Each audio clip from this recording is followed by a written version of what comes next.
Good morning students, welcome to part 2 of unit 8 यानी fundamental of anatomy physiology और काइनेसियोलॉजी के part 2 के बारे में आज हम बात करेंगे। लास्ट टॉपिक में हमने किया था जॉइंट्स के बारे में, जॉइंट्स क्या होते हैं और किस प्रकार हमारी बॉडी में हेल्प करते हैं। जैसा कि आप जानते हैं जॉइंट्स होते हैं जहाँ पे दो या दो से ज्यादा हड्डियों का तालमेल जुड़ता है। तो आज हम बात करेंगे क्लासिफिकेशन ऑफ जॉइंट्स के बारे में और कौन कौन सी बोन्स जॉइंट्स की टाइप होती हैं। तो नंबर 1 पे आता है क्लासिफिकेशन ऑफ जॉइंट्स यानी अचल जॉइंट्स यानी इमूवेबल जॉइंट्स। वो जॉइंट्स जो हिल नहीं सकते हैं उनको हम अचल जॉइंट्स कहते हैं। जैसे कि हमारी स्कल, जो खोपड़ी का ढांचा है वो हमारा एक बहुत मजबूत जॉइंट है। नंबर 2 आता है स्लाइटली मूवेबल जॉइंट यानी सीमित गति वाले जोड़। ये आपको हल्का फुल्का हिलने में हेल्प करते हैं।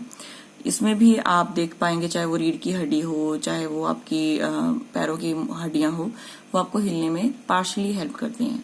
तीसरे होते हैं आपके फ्रीली मूवेबल जॉइंट्स जो आपका पूरा मूवमेंट करने में हेल्प करते हैं। इसको हम असीमित गति वाले जोड़ कहते हैं।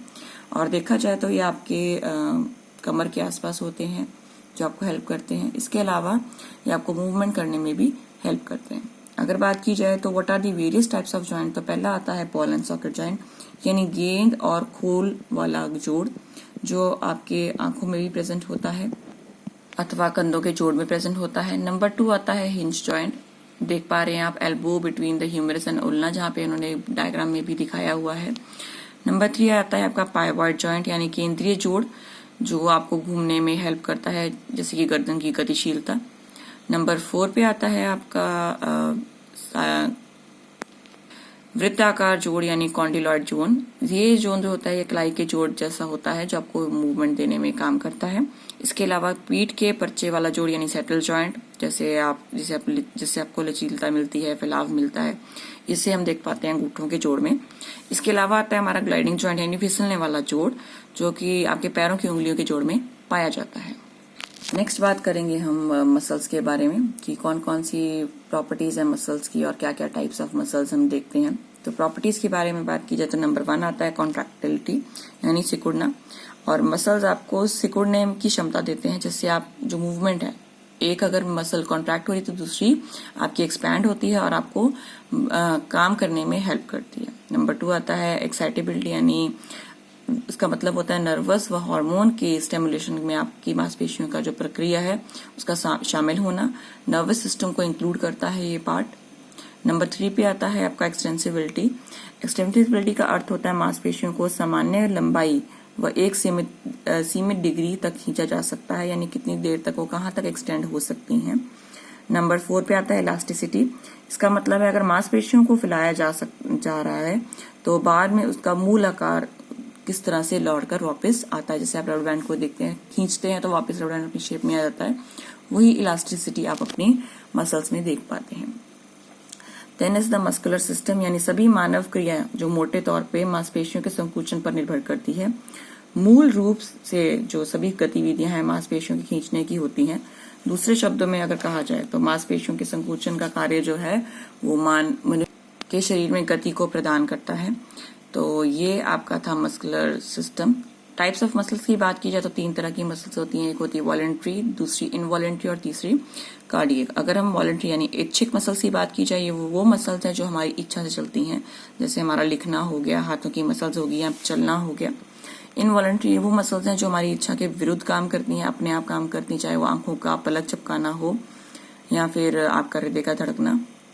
कार्डियक मसल्स वो मसल्स होती हैं जो सिर्फ और सिर्फ हृदय से डील करती हैं और इनका जो डीलिंग होता है यानी जो हार्ट के आसपास की मसल्स हैं उनको हम कार्डियक मसल्स कहते हैं। और ये भी इनवॉलेंट्री मसल्स होती हैं, ये भी अनैच्छिक मसल्स होती हैं और अपने हिसाब से काम करती हैं। नेक्स्ट आता है फंक्शंस ऑफ मस्कुलर सिस्टम। मांसपेशियां कंकाल को गतिशील प्रदान करने में सहायक होती हैं यानी स्केलेटल मसल्स क्रिएट मूवमेंट। देखा जाए तो मांसपेशियों का सबसे महत्वपूर्ण कार्य होता है हलचल या गति पैदा करना। हड्डियां लिवर की तरह कार्य करती हैं और इन लीवरों के बल से हम आगे चलने में, गति प्राप्त करने में सहायता प्राप्त करते हैं। नेक्स्ट आता है इसका function muscles maintain good body posture यानी जो मांसपेशियां होती हैं वो आपकी उचित मुद्रा को बनाए रखने का काम करती हैं। कंकाल और मांसपेशियां मानव शरीर के अंदर उचित मुद्रा को बनाए रखने का कार्य करते हैं। अगर थर्ड पॉइंट की बात की जाए तो वो है कार्डियक मसल पम्प्स हार्ट, यानी जो हृदय की मांसपेशियां वो हृदय के संचालन में हेल्प करती हैं, और यही नहीं वो हृदय को मजबूत बनाती हैं और उसके कार्यभार में मदद करती हैं। पॉइंट नंबर 4 है आपका intercostal muscles help in the inhalation and exhalation, यानी अंतरपुरुषक जो आपकी मांसपेशियां हैं वो श्वास को भरने में और छोड़ने में प्रक्रिया को हेल्प करती हैं। संपूर्ण श्वास जो क्रिया है वो श्वास भरने में और छोड़ने में इसी पर निर्भर करते हैं। लास्ट जो है उससे पहले 5th पॉइंट पे डिस्कस करेंगे हेल्प्स इन डाइजेशन, यानी पाचन शक्ति को में सहायक है। अंगों को नरम करती है मांसपेशी, जैसे कि पेट और आंतें होती हैं, वो मांस उसको खाने को पचाने में हमारी हेल्प करते हैं। और लास्ट आता है स्केलेटल मसल्स प्रोटेक्ट ऑर्गन्स, जैसे कि आप जानते हैं हमारा जो रिब केज है वो हमारा हार्ट को बचाता है, और जो हमारा स्कल है वो हमारे मस्तिष्क को, या खोपड़ी जो है हमारे मस्तिष्क को बचाती है। अब हम बात करेंगे what are the structures of respiratory system. Number 1, नाक। श्वसन प्रणाली का एक विशेष अंग होता है नाक, जो सूंघने में काम आता है। श्वसन क्रिया में बहुत महत्वपूर्ण भूमिका भी निभाता है आपका ये नाक। नंबर 2 होता है आपका ग्रसनिका। ये नाक के पीछे एक शंकु आकार मांसपेशियां नाली है जो खोपड़ी में आपके आधार से लेकर ग्रास नाली तक 5 इंच लंबी होती है। नंबर 3 आता है कंठ यानी लेरिंग्स। कंठ ग्रसनी के साथ लगा हुआ है और श्वास प्रणाली के साथ जुड़ा हुआ है। कंठ के का सबसे महत्वपूर्ण कार्य ध्वनि को पैदा करना होता है। नंबर 4 पे आता है श्वास नली यानी ट्रैकिया। इसे विंड पाइप भी कहा जाता है, और ये एक बेलन आकार नली होती है जिसकी लंबाई 11.2 सेंटीमीटर तथा व्यास आपका होता है 2 से 2.5 सेंटीमीटर का। ये ग्रास नली के सामने होती है और बाद में इसमें से 2 नलियों को बांट दिया जाता है। नेक्स्ट आता है ब्रोंकाई या वायु नलियां। ये दोनों वो नलियां हैं जो आपके श्वास को आगे लेके जाने का काम करती हैं, और दाईं ओर से वायु नली बाईं ओर की वायु नली की अपेक्षा थोड़ी छोटी होती है। इसके बाद आता है आपका लंग्स यानी फेफड़े। अगर फेफड़ों की बात की जाए तो मानव शरीर में फेफड़ों की संख्या 2 होती है। श्वास प्रक्रिया में फेफड़ों का जो योगदान है वो महत्वपूर्ण होता है। इसके शक्ल शंकु की तरह होती है और इसका पतला सा भाग ऊपर की ओर होता है। नेक्स्ट करते हैं हम बात आपके फंक्शंस ऑफ रेस्पिरेटरी सिस्टम की, यानी पहला काम आता है गैसियस एक्सचेंज करने का, यानी गैसों के आदान प्रदान में। श्वसन प्रणाली जो है वो जो आपकी गंदी हवा है कार्बन डाइऑक्साइड उसको बाहर करती है, और साफ हवा यानी ऑक्सीजन उसको अंदर लेने में हेल्प करती है। Number 2, excretion of carbon dioxide यानी कार्बन डाइऑक्साइड को बाहर निकालना। और नंबर 3, ऑक्सीजेशन ऑफ ब्लड, यानी ऑक्सीजन जो आपके अंदर जाता है उसको ब्लड तक सप्लाई करने का काम भी होता है। इसके अलावा आपके जो रक्त है उसको प्योरीफाई करने का काम ये करती है, और रेस्पिरेशन में इसका रोल रहता है, इंटरनल रेस्पिरेशन में भी और एक्सटर्नल रेस्पिरेशन में भी। इसके बाद आता है आपका सर्कुलेटरी सिस्टम। सर्कुलेटरी सिस्टम यानी आपका रक्त प्रवाह प्रणाली। शरीर के जो विभिन्न कोशिकाएं हैं तथा ऑक्सीजन व आहार को पहुंचाने वाली ये जो शरीर कार्बन डाइऑक्साइड प्रणाली है वो रक्त प्रवाह प्रणाली है, और इसके अंदर आपको 4 चीजें मिल जाती हैं: हार्ट, आर्टरीज, वेन्स और कैपिलरीज। हार्ट यानी हृदय। मानव हृदय एक खोखली तथा त्रिकोणी आकृति होती है जो कि एक कार्डियक मसल से बनी होती है। धमनियां यानी आर्टरीज। धमनियों के आकार पर अगर आप बात करें तो उनकी संरचना तथा मोटाई निर्भर करती है। इसके अलावा अगर हम वेन्स की बात करें यानी श्रियाओं की बात करें तो श्रियाएं जो है वो आपके शरीर में गंदा खून लेके वापस आने का काम करती हैं। और नेक्स्ट आता है कोशिकाएं यानी कैपिलरीज। ये बहुत छोटे द्रव होते हैं जो धमनियों और श्रियाओं को जोड़ने का काम करते हैं। नेक्स्ट आता है फंक्शंस ऑफ सर्कुलेटरी सिस्टम। अगर इसकी बात की जाए तो नंबर 1 आता है आपका कि अस्वच्छ रक्त को श्रियाओं द्वारा शरीर के सभी भागों से हृदय तक लाया जाता है। इसके अलावा नंबर 2, एंडोक्राइनल ग्लैंड्स जो है रक्त निस्त्रोत ग्रंथियां, इनको हार्मोन्स के शरीर के विभिन्न अंगों तक पहुंचाया जाता है। नंबर 3, रक्त प्रवाह जो प्रणाली है वो शरीर के तापमान को नियंत्रित करती है। नंबर 4, एक पंप की तरह कार्य करते हुए हृदय रक्त को संपूर्ण शरीर तक प्रवाहित करता है। नंबर 5, रक्त व्यर्थ के पदार्थों को शरीर से जो है एग्जिट करने में हेल्प करता है। इसके अलावा कोशिकाओं में पोषक तत्व ऑक्सीजन व्यर्थ के पदार्थों का भी आदान प्रदान करने में हेल्प करता है। रक्त शरीर की बीमारियों से सुरक्षा प्रदान करता है। धमनियों अपने अंदर जो है वो स्वच्छ रक्त को लेकर जाती हैं और पूरे शरीर में उसको सर्कुलेट करती हैं। रक्त शरीर के सभी अंगों को पाचित भोजन यानी जो आपका न्यूट्रिएंट्स है वो देने में हेल्प करता है। रक्त फेफड़े से ऑक्सीजन ग्रहण करके शरीर के भिन्न भिन्न अंगों तक आपूर्ति करने में भी आपकी सहायता प्रदान करता है। नेक्स्ट आता है आपका हार्ट यानी हृदय। जो मानव शरीर है वो एक कार्डियक मसल से बना हुआ है। ये अंदर से खोखला भले ही है पर ये पंप करता है खून लगातार, और इसके अंदर के जो वातावरण को ठीक बनाए रखना हमारी ही जिम्मेवारी है। और जितना हो सके अपने हृदय के लिए लगभग 20 से 30 मिनट एक्सरसाइज आप जरूर करें, और जितना हो सके उतना ही स्ट्रेस से आप दूर रहें। नेक्स्ट बात करते हैं हम लोकेशन ऑफ हार्ट के बारे में। कहाँ हमारा हार्ट लोकेटेड है? वो हमारा हार्ट जो है छाती से फेफड़ों और डायफ्राम के बीच में स्थित है। इसका भार लगभग 300 ग्राम का होता है और हृदय की स्थिति उल्टी होती है, अर्थात आधार ऊपर की ओर होता है और चोटी नीचे की ओर स्थित होती है।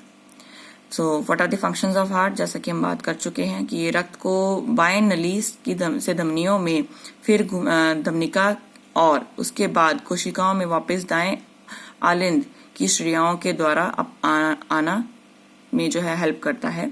और रक्त को बाएं नली से फेफड़ों में फिर बाएं आलिंद से आने फेफड़े संबंधी प्रवाह कहलाता है।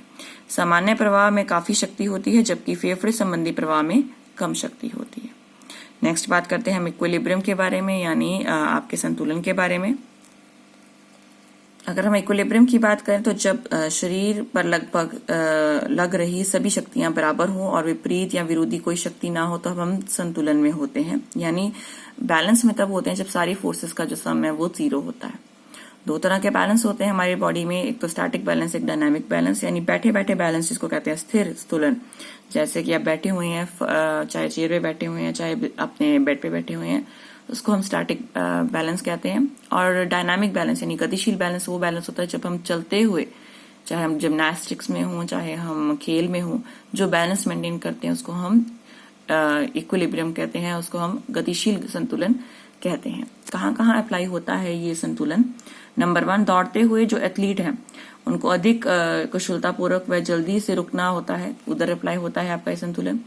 यदि वह अपने घुटनों को मोड़ते हैं और अपने पैरों को आगे की ओर स्ट्राइड में की अवस्था में रखते हैं तब यहाँ वो बैलेंस काम में आता है। नंबर 2, बैलेंस जो है वो आपको चलने में हेल्प करता है, आपको सपोर्ट देता है, मूवमेंट करने में हेल्प करता है। और नंबर 3, जितनी भी एक्टिविटीज हैं वो आपके पैरों के माध्यम से होती हैं और मैदान में आपका जो पैर है वो आपको हेल्प करता है इस बैलेंस को, बोन्स हेल्प करती हैं आपको इस बैलेंस को मेंटेन करने में। तो इसके बाद हम बात करेंगे सेंटर ऑफ ग्रेविटी के बारे में, यानी गुरुत्वाकर्षण केंद्र के बारे में। सभी व्यक्तियों व वस्तुओं का एक गुरुत्वाकर्षण केंद्र होता है जो व्यक्तियों व वस्तुओं को की या गति की अनुसार बदलता भी रहता है। गुरुत्वाकर्षण केंद्र एक काल्पनिक बिंदु होता है। वास्तव में जो बात की जाए तो ये किसी भी व्यक्ति के चारों ओर जो स्थिति है या वस्तु के चारों ओर जो संतुलन है उसको हम सेंटर ऑफ ग्रेविटी कहते हैं।